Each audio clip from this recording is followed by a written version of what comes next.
So I've done my first colour and I've done a lot of prints of my first colour, okay? I've actually done about 14 or 15.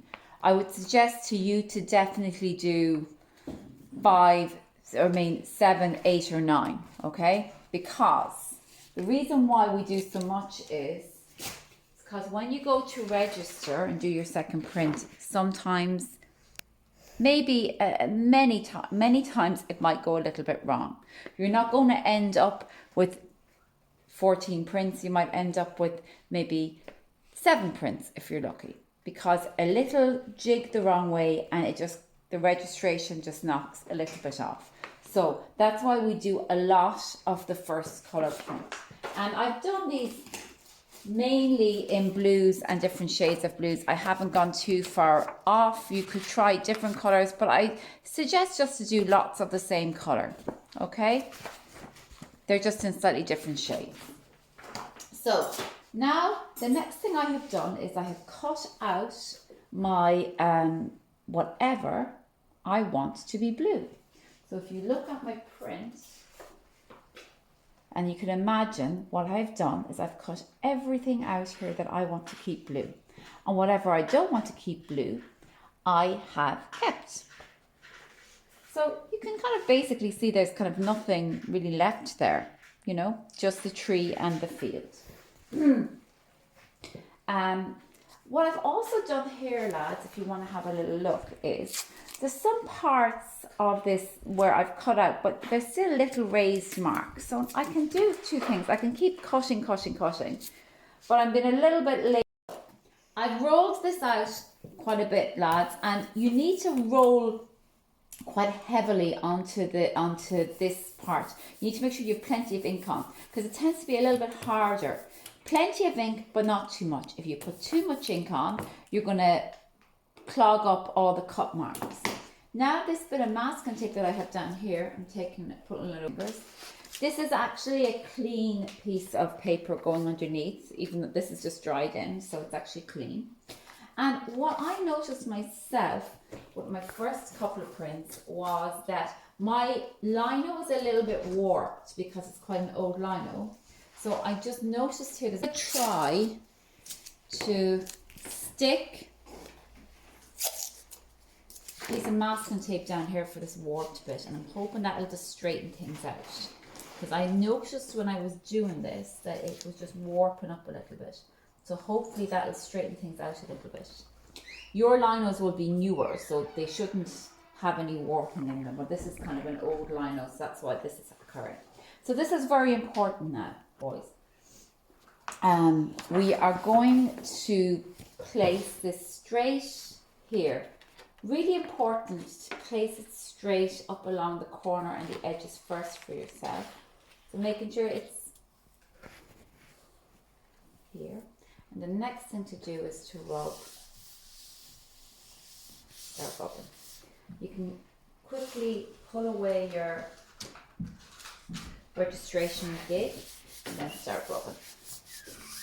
And remember, there's only a couple of areas I have ink on this, so that's what I'm going to concentrate on. Very important. So it's very easy at this stage to rub this and to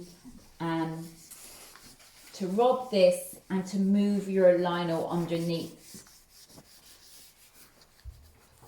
So you need to really rub this. So I've been rubbing for a good few minutes. I just paused the video because it's very important to rub for a long time. You'll know you're rubbing quite hard when you see a kind of a shine, and the rubbing is actually called burnishing.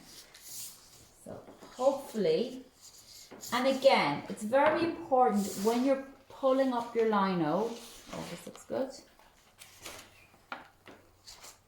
It's very important when you're pulling up your lino to pull it up half and half. So I'm having a little look at one half. I'm really happy with that because my line is really straight to the corner there, so it means I've registered it well. So the ink, and here on top, it seems to have gone quite well. I'm going to have a little look at it now. So let's see.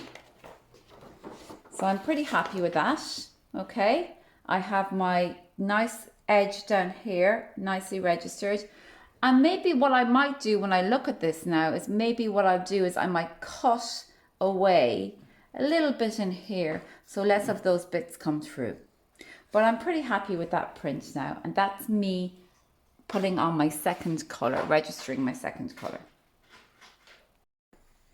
So another technique you can use is, rather than you putting all your cutting out on one piece on the lino, you could also use another piece and print it separately.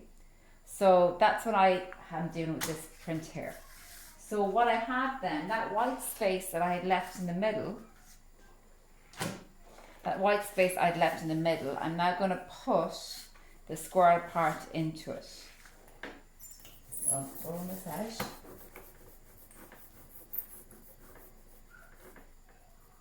So because this is so small, I'm just going to put this in like a stamp. So I have to be really careful trying to place it.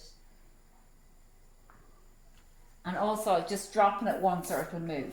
Then I'm going to stamp it down as opposed to flipping it over and rolling it with the wooden spoon.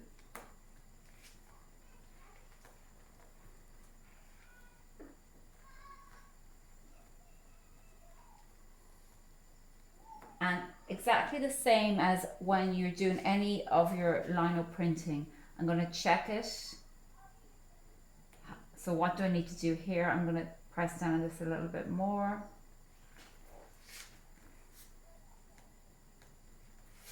And check the other side. I can see there's a little spot in there I need to press on.